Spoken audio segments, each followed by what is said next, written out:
السلام علیکم ناظرین و سامعین، امید کرتا ہوں آپ سب خیر و عافیت سے ہوں گے۔ آپ کی خدمت میں عنایت اللہ کے مشہور اس زمانہ ناول فردوس ابلیس کا ایپیسوڈ نمبر 47 پیش لفظ ہے۔ اسے اللہ نے سیلاب میں نئی زندگی دے دی تھی اور یہ زندگی سیلاب نے ہی واپس لے لی۔ شمونا صبح تک پلنگ کے نیچے چھپی رہی۔ صبح ڈرتے ڈرتے باہر نکلی تو نور اللہ وہاں نہیں تھا۔ طوفان تھم چکا تھا۔ شمونا گھر سے نکلی اور ابو مسلم راضی کے ہاں چلی گئی۔ اسے رات کی واردات سنائی۔ ابلیس ہر انسان کی ذات میں موجود ہوتا ہے، ابو مسلم راضی نے شمونا سے کہا۔ ایک خوبصورت عورت میں اتنی طاقت ہوتی ہے کہ وہ کسی کے بھی ایمان کو سلا کر ابلیس کو بیدار کر سکتی ہے، لیکن جن کے ایمان مضبوط ہوتے ہیں ابلیس ان کا کچھ بھی نہیں بگاڑ سکتا۔ تمہارا اب کیا ارادہ ہے؟ میں آپ کی پناہ میں آئی تھی۔ شمونا نے التجا کی، مجھے اپنی پناہ میں رکھیں۔ یہ تو میرا ایک ارادہ ہے، میرا ایک ارادہ اور بھی ہے۔ آپ نے کہا ہے کہ ایک خوبصورت عورت کسی کے بھی ایمان کو سلا کر ابلیس کو بیدار کر سکتی ہے۔ یہ آپ نے ٹھیک کہا ہے۔ حسن بن صبا لوگوں کو اور عمرہ وزراء کو اپنے مرید بنانے کے لیے عورت کی یہی طاقت استعمال کر رہا ہے۔ میں اس کی اس طاقت کو زائل کرنے کا ارادہ رکھتی ہوں۔ اس ارادے کی تکمیل کے لیے میں آپ کے زیر سایہ رہنا چاہتی ہوں۔ اس روز شہر میں مشہور ہو گیا کہ رات کو ایک بے چین بدروح طوفان باد و باران میں چلاتی گزر گئی تھی۔ مجھے سکون دو، مجھے سکون دو۔ یہ باتیں امیر شہر تک پہنچی تو شمونا نے بھی سنی۔ اس نے بتایا کہ یہ الفاظ نور اللہ نے اپنے گھر کے صحن میں کہے تھے۔ پھر وہ باہر نکل گیا تھا، وہی باہر بھی یہ نعرے لگا کے گیا ہوگا۔ تیسرے چوتھے دن شہر میں کچھ دور آگے ایک جگہ نور اللہ کی لاش مل گئی تو کڑیاں ملاتے یہ کہانی سامنے آئی جو داستان گو نے سنائی ہے۔ یہ تاریخ کا ایک قصہ بن گیا۔ یہ آگے چل کر سنایا جائے گا کہ شمونا نے اس داستان میں کیا رول ادا کیا تھا۔ حسن بن صبا اپنی گرفتاری کی اطلاع قبل از وقت مل جانے سے رے سے فرار ہو گیا تھا۔ اس نے خلجان پہنچنا تھا۔ وہ اپنے خاص آدمیوں کو کہہ کر گیا تھا کہ شمونا کو بھی پہنچا دینا۔ وہاں اسے سزائے موت دینا چاہتا تھا۔ وہ خود بھی خلجان نہ پہنچ سکا۔ تاریخ میں اس کی وجہ یہ بیان کی گئی ہے کہ وہ خلجان کی طرف اونٹ پر جا رہا تھا۔ وہ شتربانوں کی بھیس میں تھا۔ اس کی رفتار معلوم کے مطابق تھی تاکہ کسی کو شک نہ ہو۔ اس نے ابھی آدھا فاصلہ طے کیا ہوگا کہ پیچھے سے ایک تیز رفتار گھوڑا سوار اسے جا لیا۔ وہ حسن کے اپنے گروہ کا آدمی تھا۔ کیا خبر لائے ہو؟ حسن نے اس سے پوچھا۔ خلجان نہ جائیں، گھوڑا سوار نے کہا۔ ہمارا خیال ہے سلجوقی امیر کو شک ہو گیا ہے کہ آپ خلجان جا رہے ہیں۔ شاید وہ لوگ آپ کے تعاقب میں آئیں گے۔ کسی اور طرف کا رخ لیں۔ حسن رک گیا اور کچھ دیر سوچا۔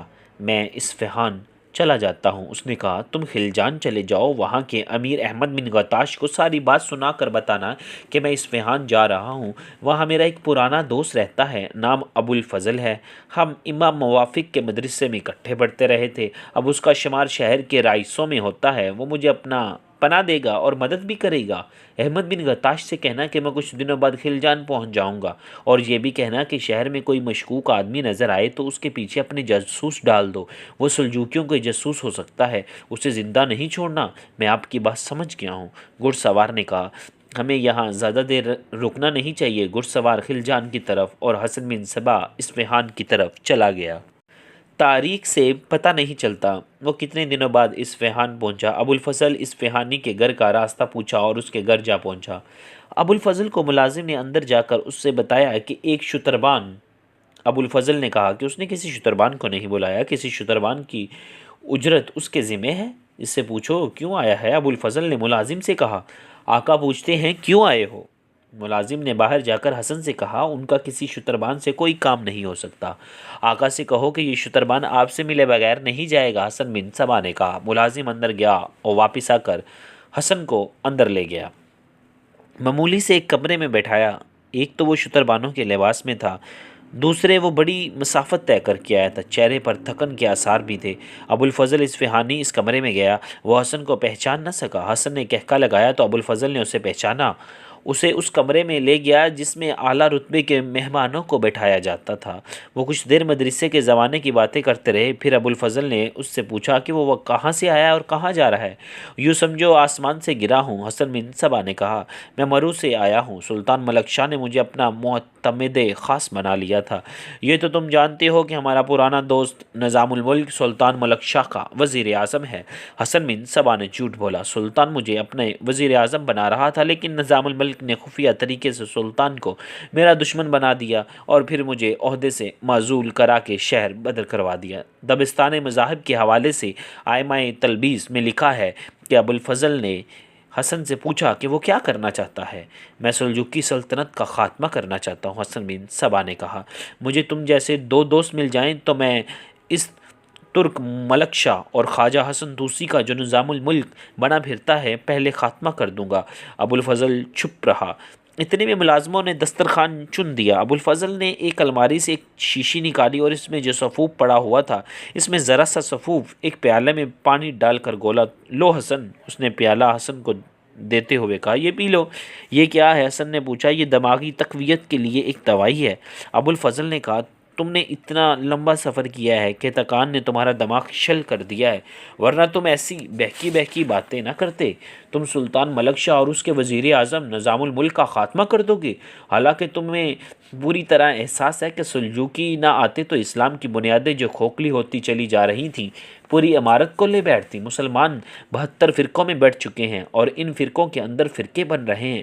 اسلام کی توڑ پھوڑ شروع ہو چکی ہے۔ سلجوکیوں نے آ کر اسلام کی بنیادیں مضبوط کر دی اور قرآن کے اس فرمان کے مطابق کہ امت ایک جماعت ہے، ایک جماعت کی حکومت قائم کر دی۔ تم جیسا مسلمان یہ کہے کہ وہ سلطنت سلجوق کا خاتمہ کر دے گا تو یہ ثبوت ہے کہ وہ دماغی توازن کھو بیٹھا ہے، یا کسی وجہ سے اس کے دماغ پر عارضی اثر ہو گیا ہے۔ تمہارے دماغ پر سفر کی تھکان کا اثر ہے۔ یہ دوائی پی لو، دماغ ترو تازہ ہو جائے گا۔ یہ ایک تاریخی واقعہ ہے جو ہر مورخ نے لکھا ہے۔ حسن بن صبا اپنے پرانے دوست ابو الفضل اصفہانی کے ہاں پناہ اور مدد امداد کے لیے گیا تھا، لیکن اس کے دوست نے اسے دماغی خرابی کا مریض قرار دے دیا۔ حسن کو ایک مایوسی تو یہ ہوئی کہ اس کا دوست سلجوکیوں کا حامی ہی نہیں بلکہ پیروکار نکلا۔ اس کے ساتھ ہی اسے خطرہ محسوس ہوا کہ ابو الفضل کو اس کی اصلیت اور گرفتاری سے فرار کا پتہ چل گیا تو وہ اسے گرفتار کرا دے گا۔ حسن بن صبا نے اپنے متعلق یہ مشہور کر رکھا تھا کہ وہ اہل سنت ہے اور رسول صلی اللہ علیہ وآلہ وسلم کا شیدائی ہے۔ اسماعیلیوں میں جاتا تو اپنے آپ کو اسماعیلی بتاتا تھا۔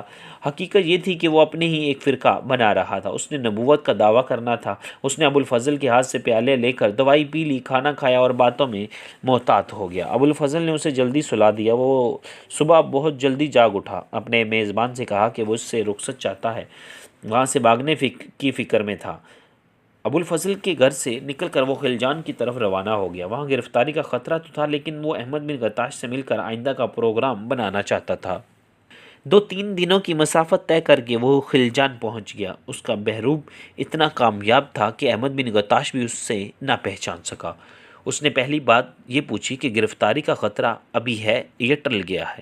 دوسری بات یہ پوچھی کہ شمونہ آئی ہے یا نہیں۔ شمونہ کے متعلق اسے بتایا گیا کہ نہیں آئی، البتہ یہ اطلاع آئی ہے کہ وہ فرار ہو گئی ہے۔ اس صورت میں اسے قتل کرنا ضروری ہے۔ حسن بن صبا نے کہا، اسے یہاں لا کر قتل ہی کرنا تھا، لیکن اب ہمارے لیے زیادہ خطرناک ہو گئی ہے۔ اگر وہ سلجوکیوں کے پاس چلی گئی تو ہمارا سارا کھیل بے نقاب ہو جائے گا۔ تمہیں یہاں سے نکالنے کی ایک بڑی اچھی صورت پیدا ہو گئی ہے، احمد بن غطاش نے کہا۔ مصر کے 2 عالم آئے ہیں، تم جانتے ہو کہ مصر پر اسماعیلیوں کی حکومت ہے۔ وہ میرے مہمان اس طرح ہوئے ہیں کہ ہمیں وہ اسماعیلی سمجھتے ہیں۔ میں نے انہیں یقین دلا دیا ہے کہ ہم اسماعیلی فرقے کے لوگ ہیں۔ یہ دونوں تبلیغ کے لیے آئے ہیں۔ ان میں ایک دائی الکبیر کہلاتا ہے، اس نے مجھے کہا ہے کہ اسے ایسے ذہین اور پر اثر گفتار والے آدمی دیے جائیں جو اسماعیلی عقائد اور مسلک کی تبلیغ کریں اور لوگوں کو اس فرقے میں لائیں۔ میں ان میں شامل ہو جاتا ہوں۔ حسن بن صبا نے کہا، مصر جانے کے ارادے سے یہ تو میں پہلے ہی سوچ رہا تھا کہ مصر جاؤں اور وہاں کے حکمرانوں کو قائل کروں کہ وہ سلجوکیوں پر حملہ کریں اور ہم انہیں نفری اور دیگر ضروریات کی مدد دیں گے۔ ہمارا پہلا شکار سلجوقی سلطنت ہے۔ اس کا ہم نے خاتمہ کر دیا تو اس پر قابض ہونے والوں کو ہم پر نہیں لگنے دیں گے۔ پہلے بیان ہو چکا ہے کہ مصر پر عبیدیوں کی حکمرانی تھی، جن کے متعلق مشہور تھا کہ وہ اسماعیلی ہیں، لیکن وہ باطنی تھے۔ یہ جو دو عالم خلجان گئے اور احمد بن غتاش سے ملے اسماعیلی ہی تھے جو اپنے فرقے کے مبلغ تھے۔ معلوم ہوتا ہے کہ انہیں بھی معلوم نہیں تھا کہ مصر کے حکمران اسماعیلی نہیں بلکہ باطنی ہیں۔ ایک روایت یہ بھی ہے کہ دونوں عالم در اصل باطنی تھے اور اسماعیلیت کے پردے میں اپنے عقائد کی تبلیغ کرتے پھرتے تھے۔ داستان گو کے لیے یہ عالم کوئی ایسے اہم نہیں کہ ان کے متعلق حتمی طور پر کہے کہ وہ کس فرقے کے لوگ تھے۔ اہم بات یہ ہے کہ حسن بن صبا مصر جانا چاہتا تھا۔ اس نے یہ طریقہ اختیار کیا کہ ان عالموں سے ملا اور تبلیغ کے لیے اپنی خدمات پیش کی۔ دوسروں پر اپنا طلسم طاری کرنے کا ڈنگ اسے آتا تھا اور اپنی جادو کا اثر تھا۔ اس نے عالموں کو متاثر کر لیا اور انہوں نے اسے تبلیغ کے لیے رکھ لیا۔ حسن نے انہیں کہا کہ وہ اپنے علاقے میں تبلیغ کرنے کی بجائے مصر چلا جائے تو زیادہ بہتر ہے۔ اس نے ایسے دلائل دیے جن سے یہ عالم متاثر ہو گئے اور اسے مصر جانے کے لیے تمام سہولتیں اور رقم وغیرہ دے دی۔ حسن مصر کو روانہ ہو گیا، اپنے دو آدمیوں کو ساتھ لے گیا۔ 2 مہینوں کے سفر کے بعد حسن بن صبا مصر پہنچ گیا اور سیدھا اس وقت کے حکمران کے پاس گیا۔ اس نے حکمران کو بھی متاثر کر لیا لیکن اسے یہ نہ بتایا کہ وہ اسماعیلی عقائد کی تبلیغ کے لیے آیا ہے۔ اس نے حکمران پر دھاک بٹھانی شروع کر دی کہ وہ بہت بڑا عالم ہے اور وہ وزارت کے رتبے کا آدمی ہے۔ اس نے اپنے متعلق یہ بھی بتایا کہ وہ غیب دان بھی ہے اور آنے والے وقت کی پیش گوئیوں کو بھی کر سکتا ہے۔ عبیدی حکمران اتنے کچے نہیں تھے کہ فوراً ایک اجنبی کی باتوں میں آ جاتے۔ انہوں نے ظاہر یہی کیا کہ وہ اس سے متاثر ہو گئے لیکن اس کے ساتھ اپنے جاسوس لگا دیے۔ ان میں ایک بڑی ہی خوبصورت لڑکی تھی جس نے یہ ظاہر کیا کہ وہ پہلی نظر میں ہی حسن کی محبت میں گرفتار ہو گئی ہے۔ حسن جان نہ سکا کہ وہ خود بخود دوسروں کو ہاتھ میں لینے کے استعمال کیا کرتا تھا، وہی حربہ اس پر استعمال ہو رہا ہے۔ حسن بن صبا کی حکمرانی نے ایسی پذیرائیاں کی جیسے وہ آسمان سے اترا ہوا فرشتہ ہو۔ اس نے وہاں در پردہ اپنا ایک گروہ بنانا شروع کر دیا اور اس لڑکی کو بھی اپنے مقاصد اور مفادات کے لیے استعمال کیا۔ اس کے ساتھ ہی اس نے حکمرانوں کو یہ مشورے دینے شروع کر دیے کہ وہ سلجوقی سلطنت پر قبضہ کرنے کی کوشش کریں۔ انہیں وہ اس قسم کی پیش گوئیاں سناتا تھا کہ وہ کامیاب ہو جائیں گے اور وہ خود ایک فرشتہ بن کر مصر میں آیا ہے۔ عبیدی حکمران یہی تو دیکھ رہے تھے کہ یہ شخص کیا کرنے آیا ہے۔ یہ 2 عالم جنہوں نے اسے مصر بھیجا تھا وہ بھی واپس مصر آ گئے۔ وہ اسماعیلی مبلغ تھے جن کا عبیدی حکومت کے ساتھ کوئی تعلق نہیں تھا کیونکہ وہ اسماعیلی نہیں تھے۔ ایک روز حسن بن صبا ان عالموں کے بلاوے پر ان سے ملنے چلا گیا۔ جاسوسوں نے حکمرانوں کو بتا دیا۔ اس دوران جاسوسوں نے حکمرانوں کو یہ بھی اطلاعیں دی تھیں کہ اس شخص کی کارروائیاں صرف مشکوک ہی نہیں بلکہ خطرناک بھی معلوم ہوتی ہیں۔ حسن بن صبا کے متعلق صحیح اطلاعیں تو اس لڑکی نے دیں جسے اس کے ساتھ لگایا گیا تھا اور جس نے یہ ظاہر کیا تھا کہ وہ حسن بن صبا کی محبت میں گرفتار ہو گئی ہے۔ حکمرانوں کے لیے یہی کافی تھا اور وہ یہی معلوم کرنا چاہتے تھے کہ ایک رات اس لڑکی کو پاس بٹھائے شراب پی رہا تھا کہ اس کے کمرے کا دروازہ بڑی زور سے کھلا۔ 2 آدمی اندر آئے، ان کے ہاتھوں میں ہتھکڑیاں تھیں۔ انہوں نے حسن بن صبا کو ہتھکڑیوں میں جکڑ لیا اور اسے گھسیٹتے ہوئے باہر لے گئے اور اس پیادہ چلاتے قید خانے تک لے گئے۔ تب اسے بتایا گیا کہ سلطان وقت کے حکم سے اسے قید خانے میں ڈالا جا رہا ہے اور یہ نہیں بتایا جا سکتا کہ اسے کب رہائی ملے گی یا رہائی ملے گی بھی یا نہیں۔ مورخ لکھتے ہیں کہ اس نے قید خانے کے دروازے پر کھڑے ہو کر نعرہ لگایا، مجھے قید کرنے والوں، تمہاری تباہی اور بربادی کا وقت آ گیا ہے۔ اس قید خانے میں تو دھکیل دیا گیا، پھر ایک کوٹری میں بند کر دیا گیا، لیکن میں جس طرح اس نے تباہی کا نعرہ لگایا تھا وہ ایسا تھا کہ سننے والوں پر خوف طاری ہو گیا تھا۔ یہ خبر حکمران تک پہنچ گئی۔ وہ جو کہتے ہیں کہ اللہ شیطان کو بڑی ڈھیل دیتا ہے، وہ حسن بن صبا کے معاملے میں بالکل صحیح ثابت ہوا۔ اسے جس قید خانے میں بند کیا گیا تھا اس کا نام قلعہ دمیات تھا۔ یہ ایک قدیم قلعہ تھا۔ ہوا یوں کہ جس رات حسن بن صبا کو اس قید خانے میں پھینکا گیا اسی رات اس قلعے کا سب سے بڑا برج گر پڑا۔ یہ تو کسی نے بھی یہ نہ دیکھا کہ برج کے گرنے کی وجہ کیا ہے۔ سب پر یہ خوف طاری ہو گیا کہ یہ حسن بن صبا کی بد دعا کا نتیجہ ہے۔ سلطان مصر کو اطلاع ملی تو اس نے حکم دیا کہ اس شخص کو مصر سے نکال دیا جائے۔ اتفاق سے ایک بحری جہاز کسی دور کے سفر پر روانہ ہو رہا تھا۔ تاریخ کے مطابق اس کے تمام مسافر عیسائی تھے۔ حسن بن صبا کے ساتھ اس کے 2 آدمی بھی تھے جو اس کے ساتھ ہی آئے تھے۔ جہاز ساحل سے بہت دور سمندر کے درمیان پہنچا تو بڑی ہی تیز تند و طوفان آ گیا۔ بادبان اڑنے لگے، پانی جہاز کے اندر داخل ہونے لگا اور وہاں سے ہر لمحہ خطرہ نظر آ رہا تھا، جیسے کہ جہاز ڈوب جائے گا۔ جہاز کے عملے اور مسافروں میں بھگدڑ مچی ہوئی تھی، ہر کوئی جہاز میں سے پانی باہر نکالنے میں مصروف تھا۔ کچھ لوگ ہاتھ آسمان کی طرف اٹھائے جہاز اور مسافروں کی سلامتی کی دعائیں مانگ رہے تھے۔ صرف حسن بن صبا تھا جو ایک جگہ بڑے آرام سے بیٹھا مسکرا رہا تھا۔ جہاز کے کپتان نے اسے دیکھ لیا۔ کون ہو تم؟ کپتان نے حسن بن صبا کو ڈانٹتے ہوئے کہا۔ سب لوگ مصیبت میں گرفتار ہیں اور تم یہاں بیٹھے ہنس رہے ہو۔ اٹھو اور کوئی کام کرو۔ گھبرانے کی کوئی بات نہیں، حسن بن صبا نے بڑے آرام سے کہا۔ طوفان گزر جائے گا، نہ جہاز کو کوئی نقصان پہنچے گا، نہ کوئی مسافر زخمی یا ہلاک ہوگا، مجھے خدا نے بتا دیا ہے۔ کچھ ہی دیر بعد طوفان تھم گیا، جہاز کو کوئی نقصان نہ پہنچا، تمام مسافر زندہ اور سلامت تھے۔ جہاز کے کپتان کے لیے یہ ایک معجزہ تھا۔